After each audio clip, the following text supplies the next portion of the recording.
बांग्लादेश में सत्ता परिवर्तन के बाद पूर्व प्रधानमंत्री शेख हसीना भारत में हैं।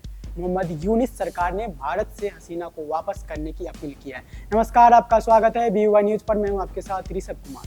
बांग्लादेश में सत्ता परिवर्तन के बाद से ही पूर्व प्रधानमंत्री शेख हसीना भारत में रह रही है। यूनिस सरकार भारत से हसीना को वापस भेजने की अपील कर चुका है। इस बीच बांग्लादेश के सरकारी अभियोजक और अंतर्राष्ट्रीय अपराध न्यायाधिकरण के मुख्य अभियोजक मोहम्मद ताजुल हुसैन ने कहा है कि शेख हसीना को बांग्लादेश वापस लाने की कोशिशें चल रही है और उनके खिलाफ मुकदमा 1 या 2 महीने में शुरू हो जाएगा। हुसैन ने कहा है कि हसीना के खिलाफ कोई साधारण हत्या के मामले नहीं है। इस तरह से बांग्लादेश शेख हसीना को वापस लाने की कोशिशों में जुट गया है। मोहम्मद ताजुल हुसैन ने कहा है कि इंटरपोल के माध्यम से हसीना को बांग्लादेश में वापस लाने के प्रयास चल रहे हैं। उन्होंने इस मामले पर बांग्लादेश और भारत के बीच हुए समझौतों को भी याद दिलाई। ताजुल ने कहा, हमें हसीना सहित कुछ महत्वपूर्ण मामलों की जांच रिपोर्ट मार्च तक मिलने की उम्मीद है। यदि हमें आधिकारिक तौर पर रिपोर्ट प्राप्त हो जाती है तो 1 या 1.5 महीने के भीतर प्रक्रिया शुरू हो जाएगी। अभी यह कहना संभव नहीं है कि यह कब तक चलेगा। अदालत दस्तावेजों की मात्रा और गवाहों के बयानों पर विचार करने के बाद संबंध में निर्णय लिया जाएगा। उन्होंने कहा कि हमारी ओर से हम परीक्षण प्रक्रिया को यथाशीघ्र आगे बढ़ाने का प्रयास करेंगे।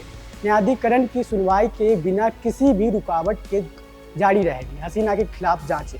आनंद बाजार पत्रिका के अनुसार ताजुल ने दावा किया है कि बांग्लादेश हसीना के मुकदमों में संबंधित मामलों में जल्दबाजी नहीं करेगी। यह तय किया जाएगा कि इस संबंध में आम लोगों की आकांक्षाएं प्रभावित न हो।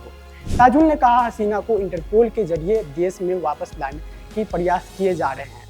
बांग्लादेश भारत के साथ कैदी विनिमय समझौता कर चुका है। अवामी लीग सरकार ने इस पर हस्ताक्षर किए हैं।